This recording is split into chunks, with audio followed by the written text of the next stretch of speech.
o que tem de filho do diabo mercenário atrás de púlpito hoje engravatado, de Bíblia na mão pregando, falando Jesus, Jesus, o que tem hoje é impressionante. Parece que Pedro estava assistindo uma televisão. Impressionante, inigualável essa revelação. Amém. Mateus capítulo 5 diz: Jesus, vendo as multidões, subiu a um monte, assentando-se, os seus discípulos aproximaram-se dele. Jesus, abrindo a boca, os ensinava, dizendo: Bem-aventurados os pobres em espírito, pois deles é o reino dos céus. Bem-aventurados os que choram, porque serão consolados. Bem-aventurados os humildes, porque herdarão a terra. Bem-aventurados os que têm fome e sede de justiça, porque serão fartos. Bem-aventurados os misericordiosos, porque alcançarão misericórdia. Bem-aventurados os limpos de coração, porque verão a Deus. Bem-aventurados os pacificadores, porque serão chamados filhos de Deus. Bem-aventurados os que sofrem perseguição por causa da justiça, porque deles é o reino dos céus. Bem-aventurados sois vós quando vos insultarem e perseguirem, e mentindo disserem todo o mal contra vós por minha causa. Exultai e alegrai-vos sobremaneira, pois é esplêndida a vossa recompensa nos céus, porque assim perseguiram os profetas que viveram antes de vós. Amém, irmão? Poder sentar.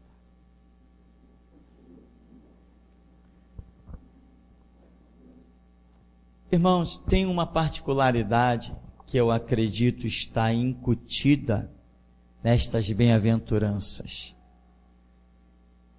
Uma coisa, por exemplo, que está escrito no verso 4, bem-aventurados os que choram, porque serão consolados.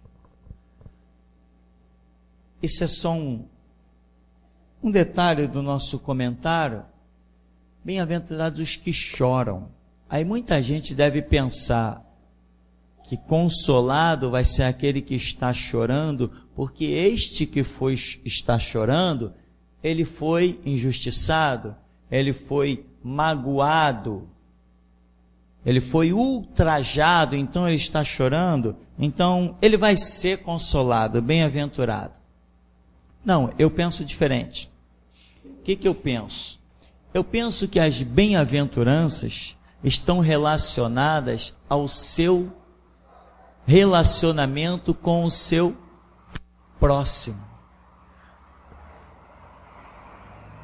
Ocultando o verso 4, diz assim então as demais: bem-aventurados os humildes, porque herdarão a terra. Atitude de humildade é como você se comporta com relação ao seu próximo. Bem-aventurados os misericordiosos, porque alcançarão misericórdia. Atitude de misericórdia é uma atitude sua para com o seu próximo. E assim vai, e tudo, por exemplo, bem-aventurados os pacificadores, porque serão chamados filhos de Deus. Em tudo isso, né? Bem-aventurados os humildes, porque herdarão a terra. Em tudo isso eu vejo que é um estágio de uma pessoa com relação ao seu próximo.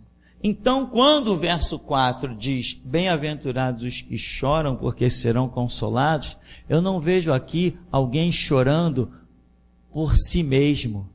Eu vejo aqui alguém chorando pelo seu próximo. Porque Jesus nos chamou por causa de nós e morreu a história? Não. Ele nos chamou por causa de nós e do nosso próximo. Chamou Pedro, Tiago, João, enfim, chamou uma gama de discípulos. A história encerrou ali?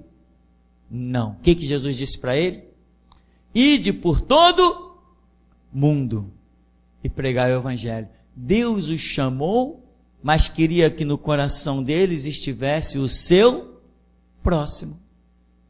Então esse sentimento das bem-aventuranças não são sentimentos por si mesmo, são sentimentos pelo seu próximo. Bem-aventurado que tem fome e sede de justiça. eu não estou sendo injustiçado com nada, eu poderia dizer então o quê? Isso aqui não é para mim. Mas quando eu olho um mundo de injustiça, isso se torna para mim? Se isso se tornar para mim, aí eu estou incluído aqui. Se não se tornou, né? Que nem aquela velha história. Ah, se fosse comigo. Então eu não tenho fome e sede de justiça. Eu tenho zelo por mim mesmo. Quem tem fome e sede de justiça se preocupa com a injustiça ocorrida na vida dos outros. A igreja do Deus vivo está na terra para lutar contra o reino do diabo. E o reino do diabo não está afligindo a igreja do Deus vivo. O reino do diabo está afligindo os outros. Nós fomos chamados, e a palavra que mais nós mencionamos é ministério. E a palavra ministério significa serviço. Ministério é aquele que serve. Eu sei, bem diferente do que você vê por aí. O cara é pastor, ele está até rodeado de segurança. Onde já se viu isso? Pastor rodeado de segurança. E os membros da igreja do camarada dizem, meu pastor. Outro dia eu disse para um irmão, eu já não sou muito educado não, sabe? Ainda mais quando eu não gosto. Às vezes eu prefiro ser mal educado. Eu acho que as pessoas são mais chocadas quando nós somos bem ignorantes. Esse negócio de falar direto, amigo, senta-te aqui que eu quero prosear contigo, vamos confabular e equacionar os fatos, isso aí já era, meu irmão. O camarada depois vai sair dali dizendo que você é um sábio, que usa cada palavra, e ele nem entendeu. Às vezes tem que ser grosso mesmo, pesado de boca, pesado de língua. Aí as pessoas vão dizer assim, mas esses homens indoutos, pescadores, pesado de boca, pesado de língua, como eles falam essas coisas? Eles andaram com Jesus. Então a diferença é andar com Jesus, meu. E deixa ele usar a tua boca como se usasse a boca de uma mula. Uma vez um camarada chega para mim, não, porque o meu pastor é homem de Deus. Eu falei, ô irmão, leva a mão não, você quer que eu mande você tomar vergonha na cara? O teu pastor anda com segurança e tu vem dizer que ele é homem de Deus? Desde quando quem confia em Deus precisa de revólver ou de segurança? Teu pastor por acaso é o Pelé? Teu pastor por acaso é Roberto Carlos? É Michael Jackson para andar com segurança? Homem de Deus tem que andar com a segurança dos anjos de Deus. Os anjos do Senhor acampam-se ao redor dos que o temem e os livra. Cadê que teu pastor é um homem de Deus se ele anda com segurança, com revólver? Mas jeito. Aí se fazem meu inimigo. Ao invés de ajoelhar e beijar os meus pés, que eu estou mostrando a verdade pro cara, se torna meu inimigo. Pouco importa, João Batista também não fez amigos, né? Nem Jesus não fez muitos amigos. Jesus até hoje é o camarada que mais inimigos faz. Porque a verdade, meu irmão, é uma porta que não é estreita, ela é estreitíssima. E você entra, e cada passo que você dá, ela vai que nem um funil. Para você passar do outro lado, irmão, acredita, tua carne vai ficar nas paredes. Verdade não é para qualquer um não, meu irmão. Verdade não se acha em qualquer canto não. A verdade é uma pérola preciosa que está perdida dentro de um grande campo. Você tem que trocar tudo que você tem para conquistar aquele campo. E depois de conquistar o campo, vai ter que cavar para encontrar a pérola. Então, isso são as bem-aventuranças. É quando você está preocupado com os demais. Muita gente quer ministério para ser servido. Muita gente, né? Quanto garoto eu encontrei dentro das igrejas, quase 30 anos de evangelho, quanto garoto. Não, eu ainda vou usar um daquele ali, ó. Vai usar o quê, irmão? Um daquele terno ali. Porque todo mundo que se sentava no ministério, né? Aqueles palanques que eles botam um monte de gente assim atrás, né? Aqueles palcos, aquela palhaçada. Alguns são consagrados pelos homens e outros são políticos, servos de Satanás, dividindo o púlpito com eles, e eles se consideram homem de Deus. Eu ainda vou usar um daquele ali, um daquele terno, porque só podia usar terno uma igreja aí, Só podia usar terno dentro da igreja quem fosse do ministério. Aí esses eram os que davam ordens, que eram servidos. Meu irmão, quem tem ministério, a sua maior preocupação não é ser servido, é servir. Jesus diz assim: eu não vim ao mundo para ser servido, eu vim para servir. Pegou uma toalha lá, enrolou na cintura, se abaixou, lavou os pés dos discípulos e disse: se eu sou o Senhor e faço isso, imaginem vocês o que não tem que fazer. Mas o camarada quer ser pastor para ser servido. Ele quer ser pastor para dar ordem. Meu irmão, pastor, Jesus só chama como pastor quem está disposto a mostrar os calos das suas mãos. Quem está disposto a suar a camisa, comer poeira. É esses que são chamados, os que demonstram serviço em todos os níveis da sua estrutura física, psíquica, emocional. Esses é que são chamados. Evangelho não é para qualquer um não, meu irmão. Se o evangelho fosse para qualquer um, a seara nunca seria tão grande, os obreiros nunca seriam tão poucos. Se o evangelho fosse para qualquer um, eu hoje no Rio de Janeiro eu poderia te apontar pelo menos uma igreja, excluindo nós. Me diz que eu posso te apontar. Me diz que eu posso te apontar como lugar do Deus vivo, uma Assembleia de Deus. Prefiro a morte a fazer essa declaração. Que caia aqui agora fogo do céu e me consuma se eu fizer essa declaração. O meu Deus não é Deus de político. O meu Deus não é Deus de maçom. Eu posso te apresentar uma igreja batista como sendo um lugar de Deus? Posso?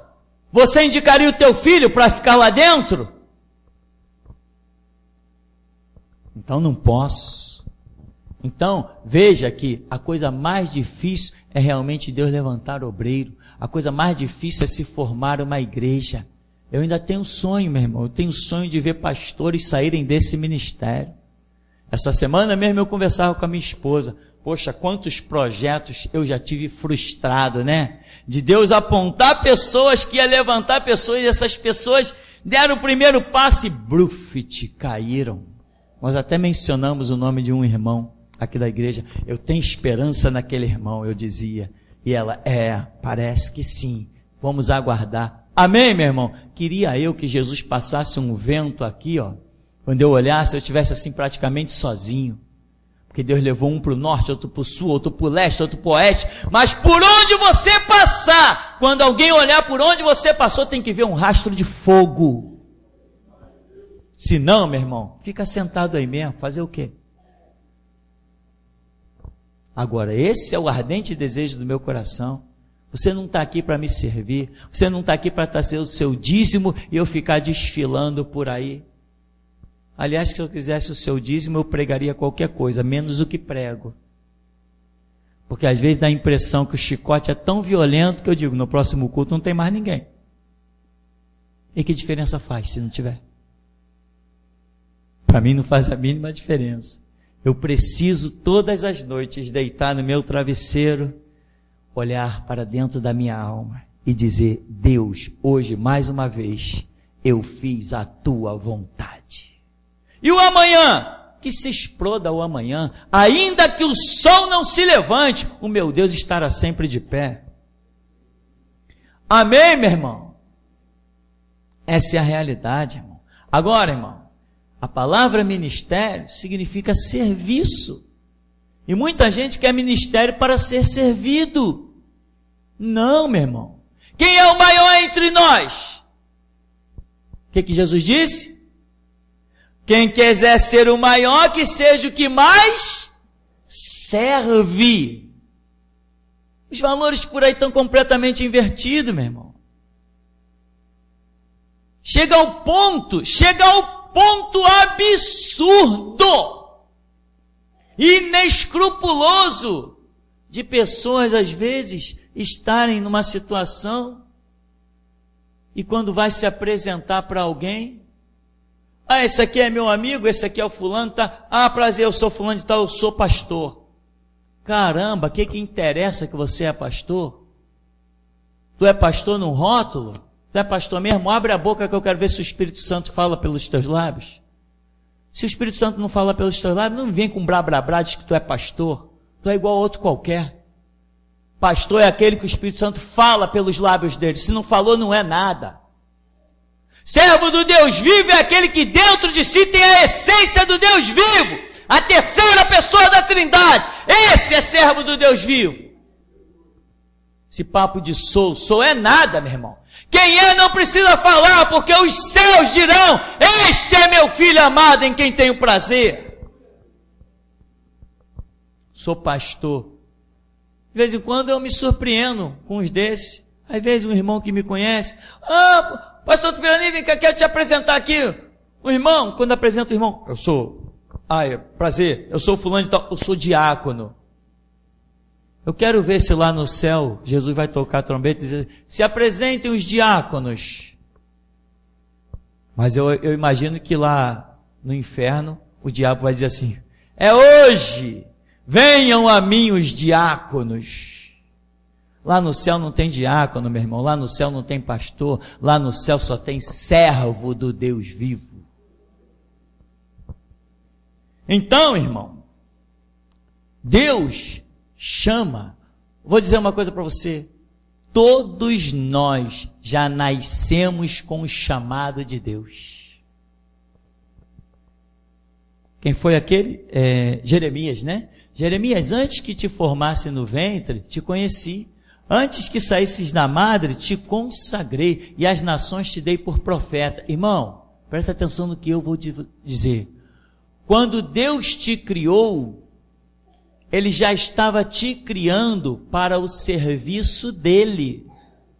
Então, quando Ele te criou, você já nasceu com todos os atributos de que Ele precisa para te usar como um instrumento na terra dos mortais.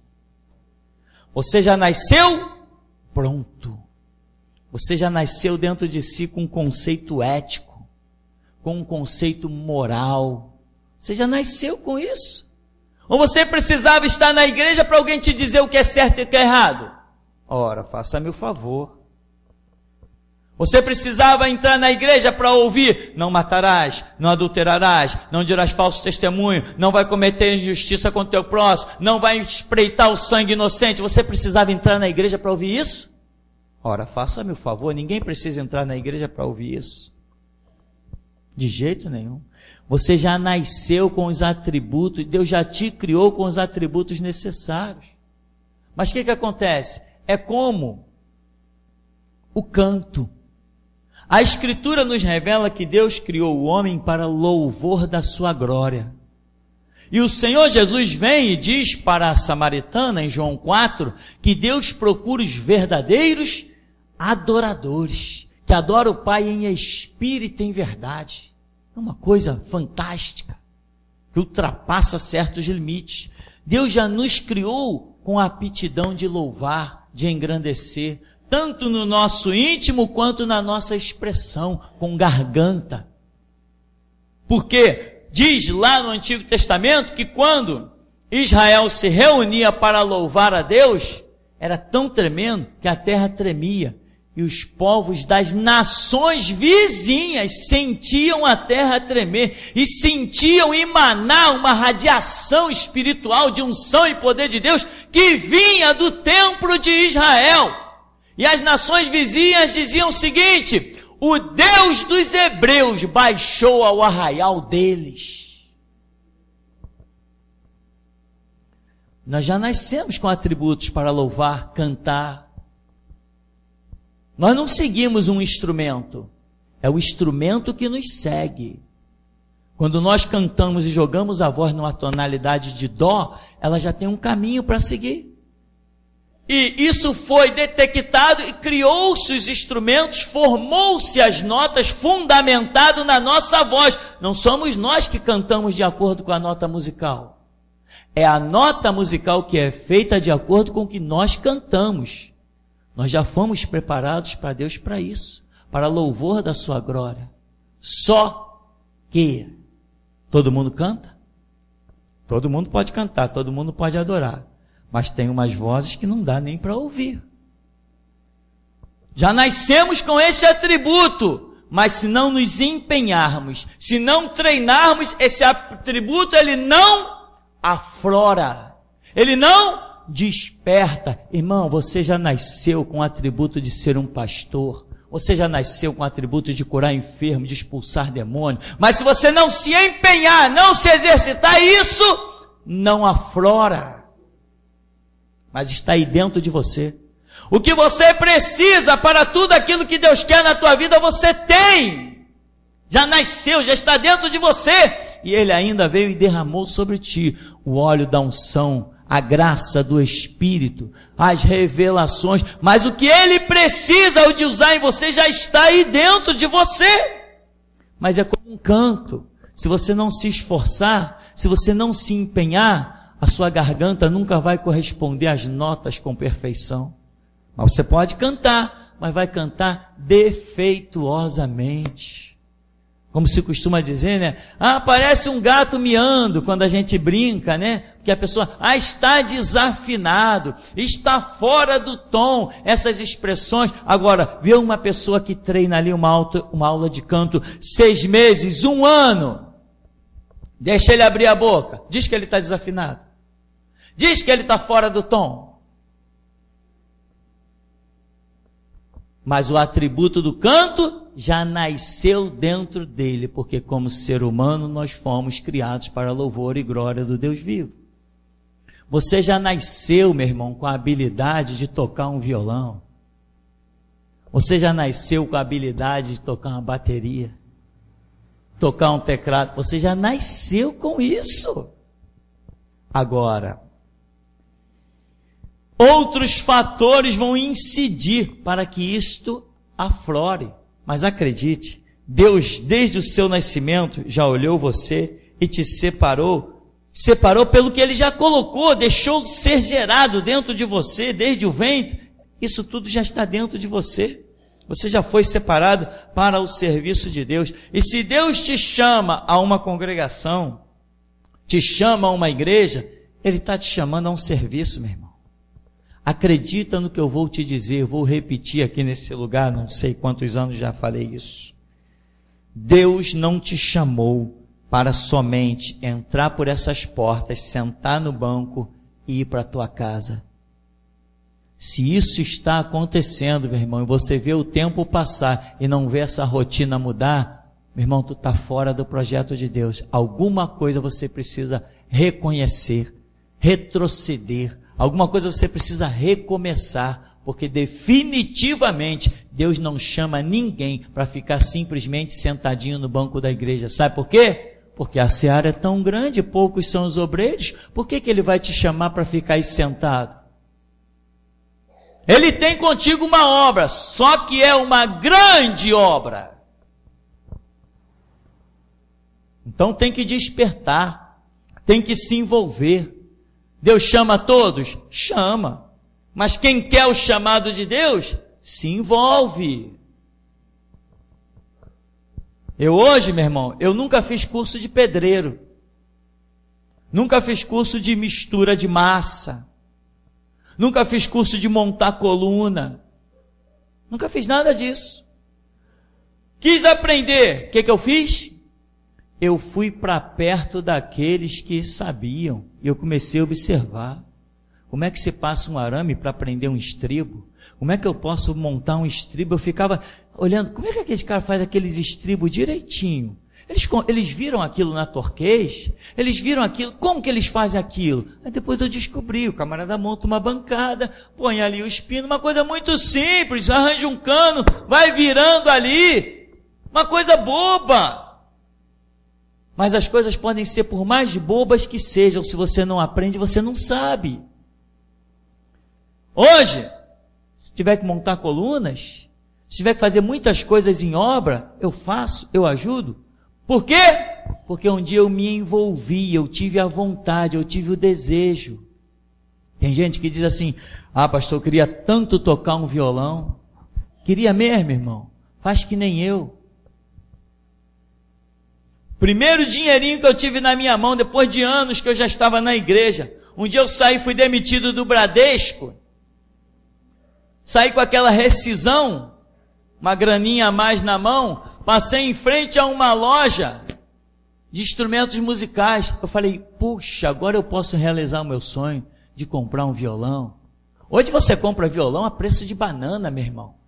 Mas há 25 anos atrás não era assim, não. Há 25 anos atrás só existiam praticamente 2 lojas aqui no centro da cidade. Era a bandolim de ouro e a guitarra de prata. Vendia instrumentos caríssimos. Quantas vezes eu fui lá para ver aula, eu falei, fora da realidade, só rico poderia estudar naquele lugar. Imagina uma pessoa pobre pagar R$500 por mês numa aula de violão. Impossível para mim. Quando eu saí com a rescisão do Bradesco na mão, eu passei em frente, eu falei, entrei na loja, não entendia nada. Eu cheguei para o camarada, eu falei assim, eu quero um violão. Sabia que tinha dinheiro suficiente para comprar. E ele falou assim, mas que tipo de violão você quer? Eu falei, não sei. Qual modelo que você quer? Eu falei, não sei. Qual a marca que você quer? Eu não sei. Eu quero um violão. Não entendia nada. Sabia que eu tinha que ter um violão. Ele falou assim, eu tenho um aqui, eu vou te mostrar. Quando ele mostrou um violão bonito, eu falei, eu quero esse aí. Era um violão, meu irmão, ruim. Bem ruim. Que se fosse hoje, eu jamais teria comprado aquele violão. O violão era tão ruim, que às vezes eu achava que o defeito era meu, de fazer as notas, e o defeito era do violão. Mas eu sabia que eu precisava me envolver. Eu sabia que eu precisava ter um violão. Eu fui lá e comprei aquele violão. E caminhei, e mandei ver. Me arrastei, porque não podia ter professor. Alguns prometiam aula dentro da igreja, quando ia lá, dava aula um dia, no outro dia já tinha desistido, acabou a aula. Às vezes dentro da igreja perguntava alguém sobre uma nota, o camarada dizia, isso é difícil, porque eles tinham medo de alguém mais aprender a tocar e tomar o lugar deles na igreja. Por quê? Porque eles não tinham ministério. Porque quem tem ministério sabe que nunca perde o seu lugar de serviço, porque a seara é grande. Mas eles não tinham ministério. Hoje, nem tocar eles não tocam. E eu estou aqui ministrando louvor ao Deus vivo. Faço composições, gravo no estúdio, lanço músicas pela internet, revoluciono o mundo. E uma das minhas músicas hoje é motivo de processo lá no judiciário. Eu distanciei deles anos-luz. Eles hoje se arrastam com rótulo de cristão. E eu revoluciono a igreja do Deus vivo. Mas eu me envolvi. Não dava para se envolver na igreja. Não dava para se envolver na igreja. Um monte de gente ignorante, que não ensinavam uma nota. Eu comecei a invadir as lojinhas, procurar música cifrada, ia tentar caminhar, e ver como é que fazia uma batida. Não existia internet. Se existia, era lá para o lado dos Estados Unidos. Mas eu queria, quem quer, se envolve. Quem quer, se envolve. Sabe, meu irmão? E Deus vê a tua vontade e Ele abre os céus. Deus vê a tua vontade, Ele ordena os anjos. Deus vê a tua vontade, Ele abençoa o teu caminho. Deus vê a tua vontade, Ele te abre o entendimento. Ele te ilumina os olhos. Deus vê a tua vontade. Ele faz o sobrenatural acontecer quando Ele vê que você quer se envolver. E quer se envolver não para se engrandecer, mas para edificar a outros. Há poucos meses atrás, eu rodei tudo que foi caminho para tentar tirar a música Em Teu Olhar. Em Teu olhar encontro segurança, em Teu olhar. Irmão, eu comecei à tarde, ali umas 5 horas da tarde mais ou menos. Quando deu meia-noite, eu já tinha esgotado toda a pesquisa na internet, eu não consegui nada. Tudo que era nota que eu colocava não combinava, nenhuma sequência, nada dava jeito. E eu fui dormir, entre aspas, frustrado. E estava deitado de bruço. Quando deu mais ou menos umas 4 horas da manhã para 5, o dia já tinha um pouco de luz. Eu olhando na direção do travesseiro, de repente a minha visão ultrapassou o travesseiro. Eu comecei a enxergar além do travesseiro. E eu vi um braço de violão. E eu via que uma mão, era a minha mão mesmo, transcorria o braço do violão e ela ia caminhando, e ela parou. Quando ela parou, eu falei, é a nota tal. Levantei, passei o resto da madrugada tocando violão em teu olhar. Aquilo foi um arrebatamento. Se esforça, que o resto é com Deus.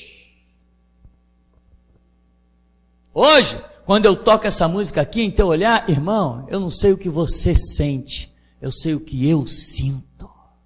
Eu sinto Deus perto. Te empenha, irmão, a seara é grande, poucos são os obreiros. Uma vez fui numa igreja em Campo Grande pregar, tinha tudo lá, irmão. Guitarra, violão, bateria, contrabaixo, tinha até instrumentos de sopro, teclado. Tinha tudo. E o pastor foi começar o culto. Quando ele começou o culto, começaram a cantar a capela. Eu falei para ele, cadê o pessoal do instrumento? Ele falou, não, instrumento tem, mas não tem ninguém para tocar. Ele falou, só no dia tal aparece um irmão aí que toca alguma coisa, o resto desses instrumentos aí ninguém toca nada. Eu falei, Jesus. Sabe por que ninguém tocava nada? Porque ninguém nunca tinha se interessado. Porque os céus só se abrem para quem se esforça. Josué, meu servo Moisés, é morto. Dispõe-te, levanta, esforça-te, que tu farás este povo herdar a terra que eu jurei a seus pais que lhes daria. Mas tão somente esforça-te, tem bom ânimo, não pasmes, nem te espantes, porque o Senhor teu Deus é contigo por onde quer que tu andares. Não pasmes, não te espantes, não te atemorizes. Por quê? Porque o Senhor teu Deus é contigo. Ou seja, você vai ver coisas sobrenaturais. E não te atemorizes, não te espantes, porque o Senhor teu Deus é contigo. Você vai ver o Jordão secar. Deus não disse isso, mas era como se estivesse dizendo. Você vai ver os muros de Jericó cair. Deus não disse, mas era como se estivesse dizendo. Você vai ver pedras caírem do céu e soterrar os teus inimigos. Você vai levantar a voz e eu vou operar algo tremendo. Eu vou parar o planeta pela oração de um servo. Sol detente em Gibeon, tu lua no vale de Ajalon. Deus falou, é assim que vai ser. Isso não estava escrito no chamado dele, na memória dele, mas estava escrito nos projetos de Deus. Quando eu olho para o povo dessa igreja, meu irmão, eu vejo a esperança do reino dos céus. É aqui que eu vejo os revolucionários, aqueles que vão incendiar o mundo, aqueles que vão praticar a justiça, aqueles que vão fechar a boca do leão, esfriar a força do fogo, aqueles que da fraqueza vão tirar força. É aqui que eu vejo, e quando eu olho para fora disso aqui, eu não vejo mais nada. Eu nunca verei um assembleano incendiando o mundo, nem um batista. Eles não foram chamados para isso, foram vocês que foram chamados para isso. Os batistas foram chamados para pregar paz e amor, criar um evangelho social. Os assembleanos foram chamados para fazer pacto com o político. Os que têm pactos na maçonaria e nas bruxarias e nos antros de Satanás dessa terra, nós não. Nós fomos chamados para uma aliança única e exclusiva no sangue de Jesus Cristo. Não temos aliança com mais ninguém. O único direito que eu dou a político nesse ministério é de entrar e sentar no banco. Então, meu irmão, a seara é grande. Você foi chamado para um serviço. A seara é grande. O que significa essa seara é grande e os obreiros são poucos? Significa que tem vaga. Tem vaga. Ou seja, o que significa também? Não precisa se preocupar em apagar a estrela de ninguém. Para a tua estrela brilhar, não precisa que a de outro se apague. Tu não veio aqui para tomar o lugar de ninguém. Tu veio aqui porque Deus, quando te criou, já criou o teu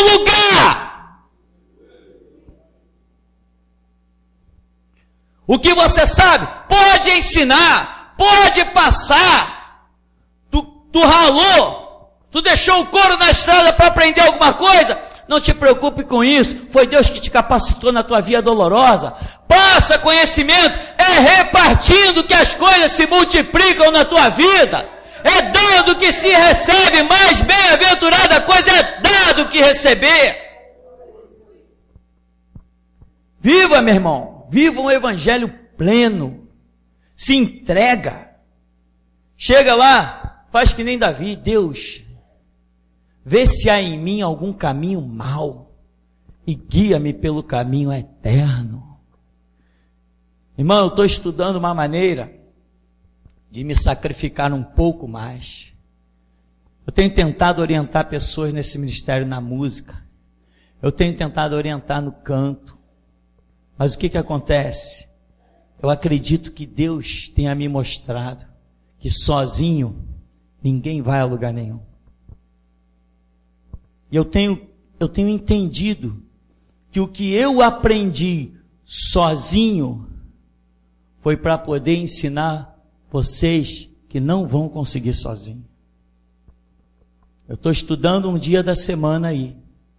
Não sei se num domingo para tarde, e hoje nós não temos mais trabalho, domingo à tarde, ou como vai ser, eu não sei, mas estou estudando isso, para que eu me desgaste um pouco mais em função de outros. Porque Deus já me mostrou que por mais que se ensine a uma certa distância, as pessoas não conseguem romperem. Então eu estou entendendo dessa maneira, estou estudando uma maneira de me desgastar um pouco mais a serviço, porque Jesus falou, ministério é serviço. Aquele que quer ser o maior, né? Esse maior é entre aspas, que seja o que mais serve. Então é isso que nós estamos examinando, e a qualquer momento nós vamos estar passando a oportunidade. Então, meu irmão, o chamado, os atributos de Deus já estão aí dentro de você. Agora, eles só vão transparecer quando você se interessar, né? Você sabe correr? Você consegue correr 1 quilômetro?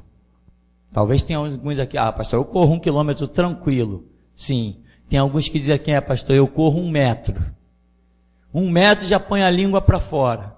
Mas mesmo você que corre 1 metro e põe a língua para fora, você sabe muito bem que se você começar a treinar, que dentro de 3 meses você está correndo muito mais que 1 quilômetro. Tá ou não tá? Se tá. Quando eu era jovem, eu jogava futebol de 7 da manhã a 1 da tarde. E as pessoas dizem, como é que vocês conseguem? Não era só eu não. Como é que vocês conseguem jogar futebol durante tantas horas? Diziam até que nós éramos fanáticos pelo futebol, pois nós jogávamos de 7 a 1 da tarde, e se ainda tivesse mais gente para jogar, a gente continuaria jogando. Hoje, eu posso jogar de 7 a 7h05, e já estou cansado. Mas eu sei que se eu voltar a caminhar, a treinar, a me alongar, eu volto a jogar futebol de novo, 4, 5, 6 horas, se eu quiser. Ou seja, o que eu estou querendo dizer para você, meu irmão? Existem atributos espirituais que já estão dentro de você. Você só precisa se exercitar para que eles tomem forma. Tem que se interessar, tem que se envolver, tem que desejar. A minha luta, meu irmão, por aprender violão foi uma coisa tão ferrenha que era muito difícil. Uma vez um pastor disse, você quer mesmo aprender violão? Eu falei, poxa, eu quero, mas é muito difícil. Há anos que eu venho tentando evoluir, não consigo. Ele falou assim, então vai lá, eu moro na Princesa Isabel, número tal, vai lá que eu vou te dar umas aulas. Eu falei, sério? Ele falou, sério? Marcou comigo tudo direitinho, horário. Todas as vezes que eu cheguei lá, ele nunca estava. Nunca tive aula com ele. É difícil caminhar. Mas o que aconteceu? A vontade não saiu de dentro de mim. E um dia eu ouvi o testemunho daquele homem que trouxe a música ao único que é digno de receber a honra, a glória, o poder. E ele dizia que quando ele ouviu a canção naquela situação que já contamos, que ele já retornou com as notas musicais que ele ia aplicar no violão. E eu falei, Jesus, então o Senhor pode até ensinar alguém a tocar violão? Eu comecei a orar, Deus me ensina, Deus me ensina, Deus me ensina. Irmão, hoje eu sei alguma coisa, não é tantas coisas, mas o que eu sei, uma coisa eu posso dizer, aprendi com a graça de Deus. Ele capacita, Ele opera além do que pedimos ou pensamos, Ele é o Deus vivo, o Deus tremendo. Então, meu irmãozão, está aí à sua disposição, está aí, o que você deseja já está dentro de você, se é porque é para glorificar a Deus. Se você deseja coisas que são para o teu próprio engrandecimento, isso não foi Deus que pôs dentro de você. Isso foi o inimigo que foi lá durante a noite e semeou o joio no meio do trigo. Agora, se o que você pretende são coisas que vão glorificar o nome de Deus, isso foi o próprio Deus que plantou dentro de você. Deixa despertar, se envolve. Paga o preço. Eu saía daqui de Copacabana, cheguei a fazer isso 3 vezes. Saía daqui para ir em Copacabana, saía daqui 8 horas da noite para ir a Copacabana pegando ônibus. Ia até a Central do Brasil pegar ônibus para Copacabana, porque o camarada disse que ia me dar aula. Eu fui lá 3 vezes, depois desisti. A minha vontade era essa, era tanta. É com vontade que as coisas acontecem, irmão. O empenho, dedicação. A seara é grande. E quantas vezes eu orei dizendo para Jesus, Senhor, aqui está escrito que a seara é grande e poucos são os obreiros. Então, certamente, nessa seara, a minha vaga está me esperando. Irmão, a tua vaga está te esperando. Tem vaga de pessoas para gravarem CDs para glorificar a Deus. Tem vaga de pessoas para chegarem aqui e entregar sua voz para louvar e engrandecer a Deus. Tem vaga de pessoas para tocar instrumentos e glorificar a Deus. Tem vaga na seara para Deus usar a tua boca, libertar os cativos, restaurar os oprimidos, libertar aqueles que estão acorrentados, abrir vista aos cegos, apregoar o ano aceitável do Senhor e o dia da vingança do nosso Deus. Tem vaga para a tua voz ser empregada nessa seara. Isso já foi criado dentro de você. Agora, só falta você realmente deixar isto aflorar. Amém, meu irmão? Então, bem-aventurados os pobres em espírito, pois deles é o reino dos céus. Amém, meu irmãozão? Então, que você possa realmente atentar para essas bem-aventuranças e entender que isso são coisas, dentre tantas que comentamos, coisas que Deus já criou, colocou dentro de você. Agora, elas só surgirão, somente aflorarão, mediante o seu próprio interesse de vê-las concretizadas. Se empenha, se envolve, porque muitos vão desistir, vão reconhecer o valor das coisas, mas as dificuldades o farão parar. Irmão, não pare diante das dificuldades. Pare somente diante quando você não tiver força nenhuma.